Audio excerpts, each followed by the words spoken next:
कण कण में राम है। जी हाँ, ये स्वर अयोध्या में बन रहे भव्य मंदिर के बाद लगातार गूंजती देख रही है।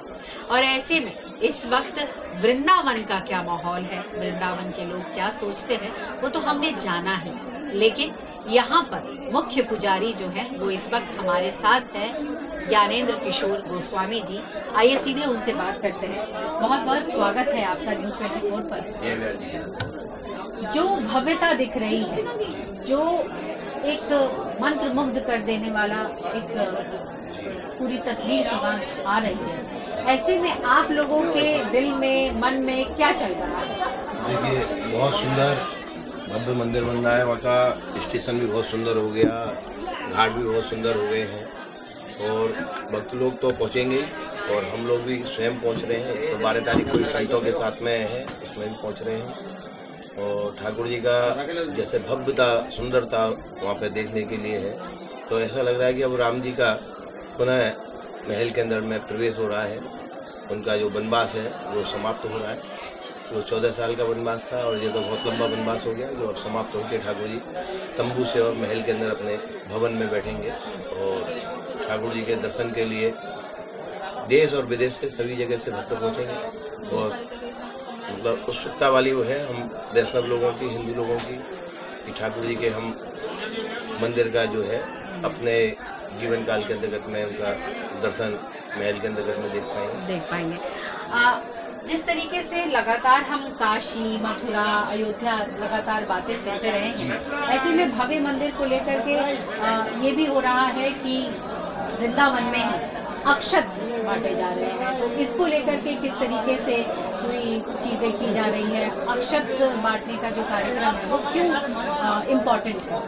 देखिए, अक्षत जो है वो ये समझ लीजिए एक शुभ, उसके जगत में जैसे हमारे यहाँ सुपारी दी जाती है किसी निमंत्रण के लिए, ऐसे ही जो है पूजा में सब जगह पे अक्षत का प्रयोग होता है। तो अक्षत जो है पीले करके बांटे जाते हैं, ये शुभ उसका है।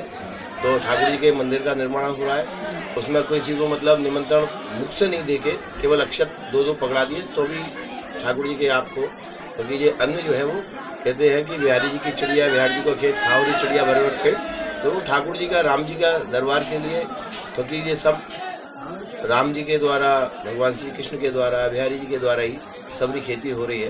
तो जो अन्न है वही लक्ष्मी है, वही धन है, वही धान है।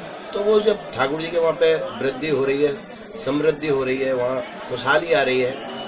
अभी तक आपने देखा होगा कि अयोध्या के अंतर्गत में एक श्राप लगा हुआ था सीता जी का, कि वहाँ पे जितने भी संत राम राम का जाप तो बहुत करते हैं, परंतु मुख के अंतर्गत में किसी के पे भी एक मतलब उत्सुकता और हर्षता नहीं थी।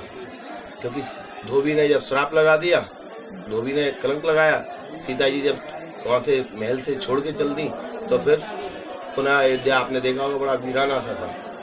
तो अब वो जो वनवास का समय है वो फिर समाप्त हो रहा है और फिर पुनः ठाकुर जी का वहाँ पे जो राज अभिषेक होगा और ठाकुर जी फिर बैठेंगे सिंहासन पे। और मैं तो यही कहूँगा कि अब सीता का श्राप भी समाप्त होने जा रहा है और वहाँ पे खुशहाली छाएगी।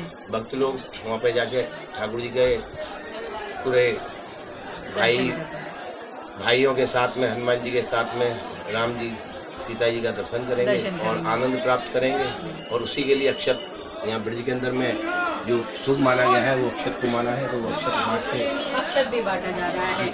ऐसे में राम को तो पुरुषोत्तम कहा गया है, कृष्ण को चंचल चपल कहा गया है। और ऐसे में जब बात भव्यता की हो रही है, तो मथुरा नगरी में जहाँ कृष्ण का जन्म हुआ है, क्या वहाँ भी भव्य मंदिर बने, इस तरीके की कोई कामना है आप लोगों की? नहीं, कामना क्यों नहीं है। जब ठाकुर जी का, राम जी का हुआ है तो अब कृष्ण की भी आएगी बारी, क्योंकि सर्वप्रथम तो राम का ही जन्म हुआ, कृष्ण बाद में आए, क्योंकि वो पुरुषोत्तम अपने मर्यादा में रहे।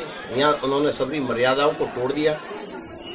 वहाँ आपने देखा हो कि धोबी के कहने पर ही, वहाँ पर आपने देखा हो कि दर्जी जो है ठाकुर जी के वस्त्र पहनाना चाह रहा था अपने हाथ से सिल के, परंतु वहाँ राम जी के उसमें पहना नहीं पाए।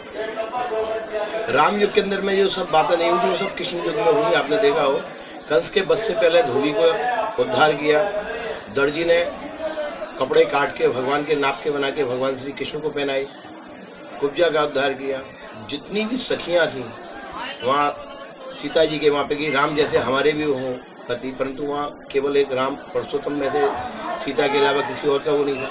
वहाँ उन लोगों की सभी चाहत इच्छाएं वो सब जो है वो ब्रज में जिस समय कृष्ण अवतार लिया है ठाकुर जी ने, उनकी सब इच्छाएं पूरी की हैं। आपने देखा वो महाराज जब हुआ है तो ठाकुर जी के साथ में मतलब एक भगवान श्री कृष्ण है और जितनी भी 16,108 रानी हैं, पटरानी हैं, यहाँ की सखियां हैं, सब महाराज कर रही हैं। तो आप ये कहना चाहते हैं पंडित जी कि द्वापर युग में जिस तरीके से कृष्ण का जन्म हुआ और तमाम जो चीजें जो सतयुग में श्री कृष्ण के समय में श्राप था, जी श्री राम जी का जन्म था, और उस वक्त में त्रेता युग में जिस तरीके से जन्म हुआ उनका और उस वक्त जो श्राप लगे थे वो द्वापर युग में कृष्ण भगवान के समय खत्म हो गया। तो यानी कि सनातन ये मानता है कि जब तक मथुरा में मंदिर भव्य नहीं होगा तब तक मुक्ति उस हिसाब से नहीं मिलेगी। देखिए ठाकुर जी का जब भव्य मंदिर हो जाएगा और पूरा ठाकुर जी का जैसे राम का है और राम के ही स्वरूप में ही ठाकुर जी का कृष्ण अवतार हुआ, क्योंकि पहले राम अवतार लिया फिर कृष्ण अवतार लिया। ठाकुर जी के 24 अवतारों में अवतार हैं। तो जब कृष्ण का भी अब जब राम का आ गया नंबर तो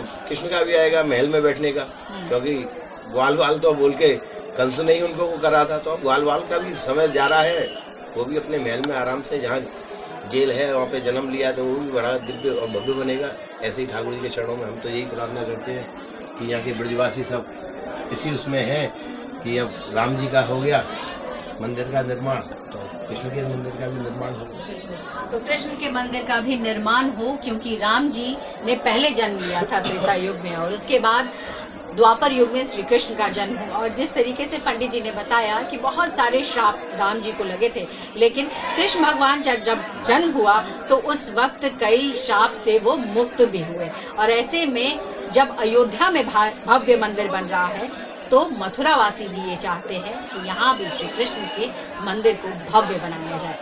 कैमरा पर्सन कलिकांत झा के साथ पल्लवी झा, वृंदावन न्यूज़ 24।